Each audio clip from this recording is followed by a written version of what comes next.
Pregoneros, bienvenidos a una nueva transmisión más. Es un placer estar nuevamente con ustedes. Servidor Edwin Rodríguez, transmitiéndoles desde el día de hoy. Nos encontramos todavía en este lunes 14 de agosto del 2023. Si nos estás viendo por primera vez, muchísimas gracias por tu tiempo y por tu espacio.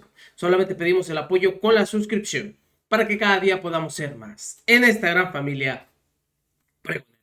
Señores, vámonos de lleno a la información porque le vuelven a dar otro duro golpe al señor Claudio X González. Y como lo hemos dicho, ¿en dónde se le puede dar para que les duela a estos miserables? En el bolsillo y en estas simplemente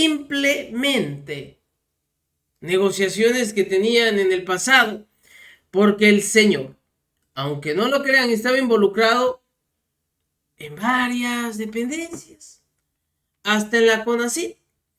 Pues bueno, les acaban de dar un duro golpe y por eso es que el señor, cada vez que se sienta agredido o ve simplemente golpeado su bolsillo, empieza y busca la manera de meter amparos y ahora se va a ir contra la nueva ley de ciencias y tecnologías. Pero ¿qué hay detrás de todo ello? Y por eso es que quiero que vean este video en donde se explica a detalle qué es lo que va a prohibir esta nueva ley, porque es muy importante y sobre todo porque era simplemente otro cochinito en donde simplemente sacaba el señor Claudio X González billete y se supone que vemos a la oposición muy desesperada. Ustedes lo vieron, no me van a dejar mentir, peleando con que el presidente de la República no apoyaba la ciencia y tecnología. ¿Ustedes por qué creen? ¿Qué creen que había detrás de todo ello? Ahorita lo van a escuchar. Pero ¿quién es este miserable enemigo de la 4T y de la ciudadanía del pueblo de México? Aquí rápidamente, para que entremos en materia. Andrés Manuel López Obrador. Andrés Manuel López Obrador. Es el presidente más dañino que ha tenido nuestro país. Él es el señor X. Una de las mentes detrás de las movilizaciones. La mente maestra detrás de la oposición. El profesor Charles Xavier. A ver, ¿qué pasó? Espera un momento, no estamos hablando de esa mente maestra. Son unos pinches delincuentes. Sino del ciudadano Claudio X González, activista y adversario acérrimo del presidente Andrés Manuel López Obrador. Claudio X González, el gerente del bloque conservador.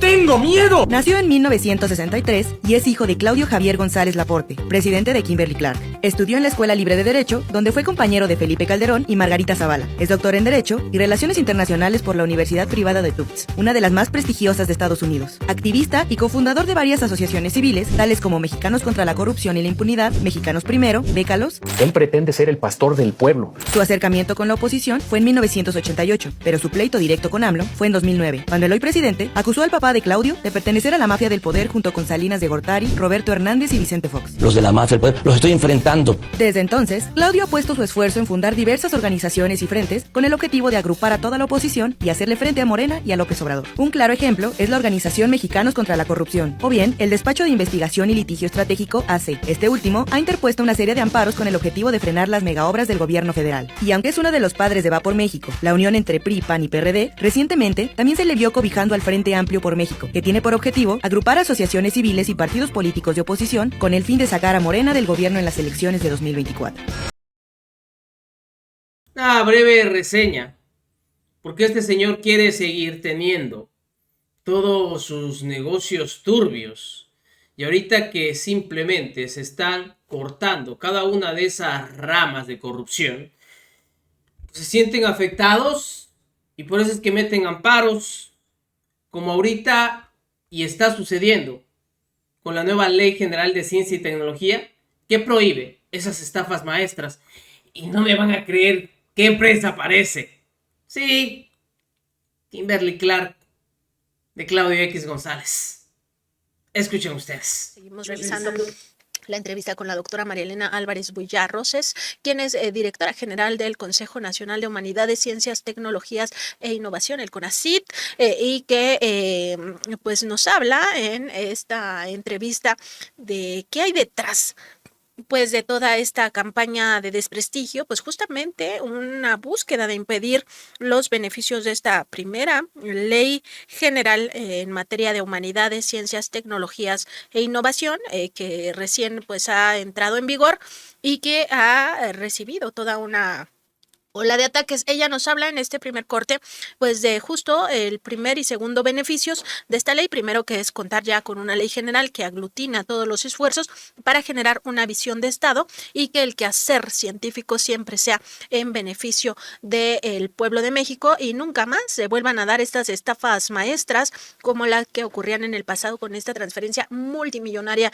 de recursos públicos a través del CONACYT. Estamos hablando que entre los sexenios de Vicente Fox y Enrique Peña Nieto se transfirieron 45,000 millones de pesos a las grandes transnacionales, a corporaciones extranjeras, entre las cuales se incluye a Kimberly Clark, Ford, Chrysler, BMW, Volkswagen, también está Intel, en fin, toda la lista de estas empresas que se beneficiaron ilícitamente o por lo menos ilegítimamente del dinero del pueblo de México, se apropiaron de eso para generar su propia investigación aplicada, sus propias tecnologías. Ellos se quedan con las patentes, ellos se quedan con absolutamente todas las ganancias, nunca más esas estafas maestras. Escuchemos este primer corte de la entrevista con la doctora y regresamos.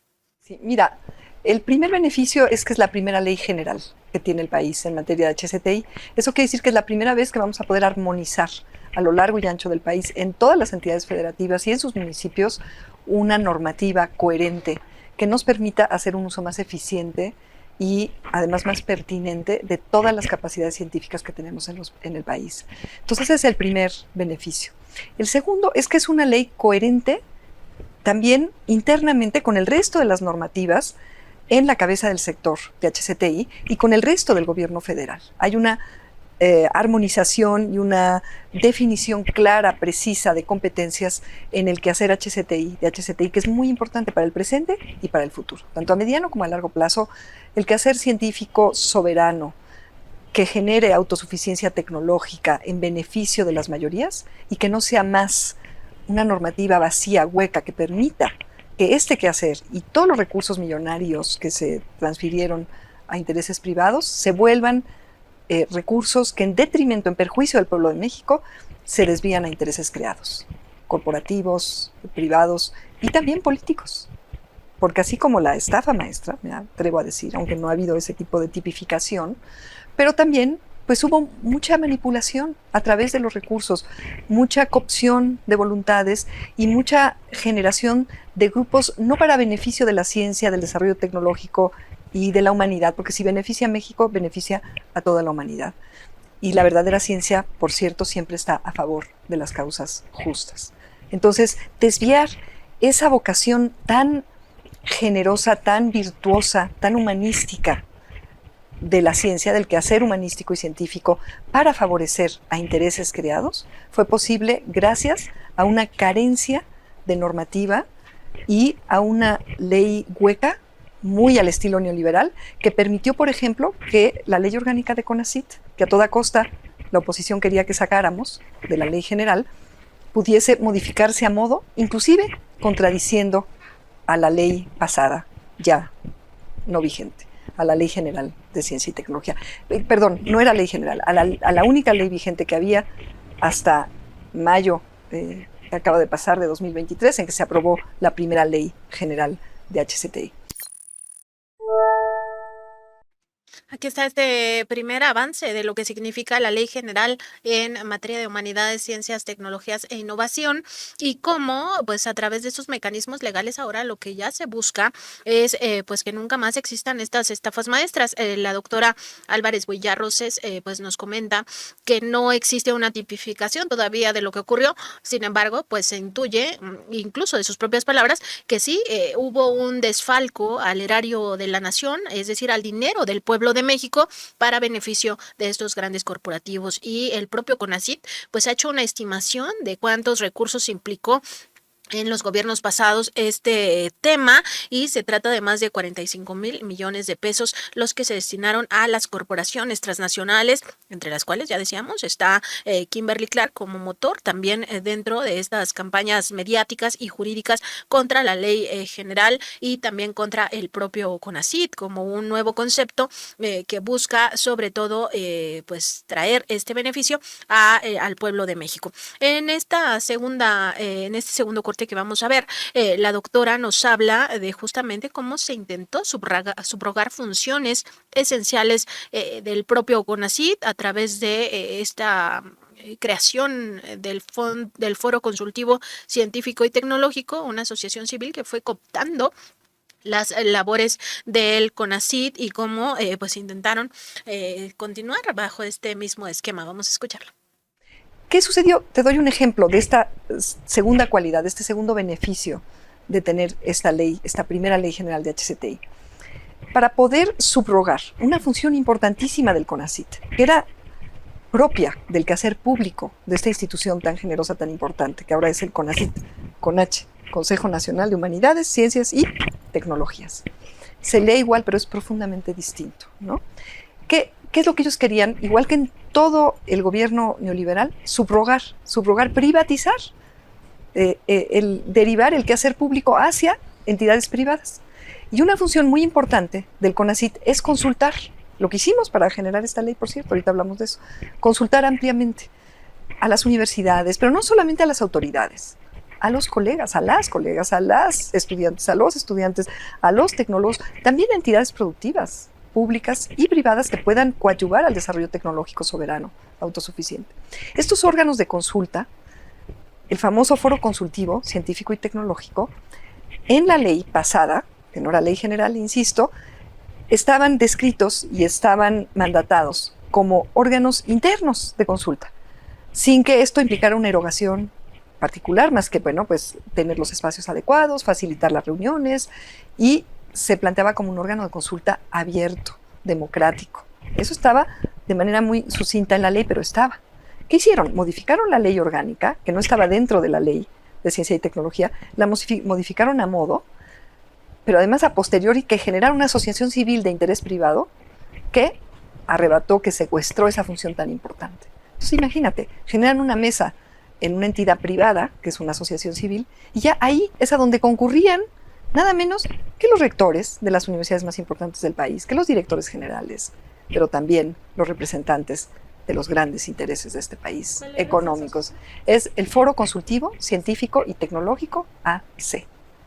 Entonces, una ventaja, un beneficio para lo público, para el interés general público de esta primera ley general de HCTI hoy vigente, es que hay una sola normativa que integra la ley general, la ley orgánica del CONACYT dentro de la ley general, de tal manera que no puede modificarse esta normativa, que es la ley orgánica, a modo, e inclusive entrar en contradicción con la propia ley. Eso es lo que yo me encontré. Yo me encontré una ley orgánica de CONACYT en contradicción a la ley, porque ellos no la podían modificar así de fácil, pero la ley orgánica sí la pudieron modificar con una junta de gobierno a modo, en donde, por cierto, sentaron a quien representaba esta asociación civil. Imagínate. Y en esa mesa de la asociación civil, que además no solamente tomó o secuestró, o a ella le subrogaron las funciones tan importantes de consulta que debería ejercer el propio CONACYT como cabeza de sector, sino que también tomó su nombre. Entonces, yo te voy a confesar algo, y te lo confieso a quien me está escuchando. Yo, como miembro de la comunidad científica, pues creía que este Foro Consultivo Científico y Tecnológico era orgánicamente parte del CONACYT. Y ya no, ya era una asociación civil, que es una instancia de interés privado. Y ahí, bueno, ocurrieron muchas cosas.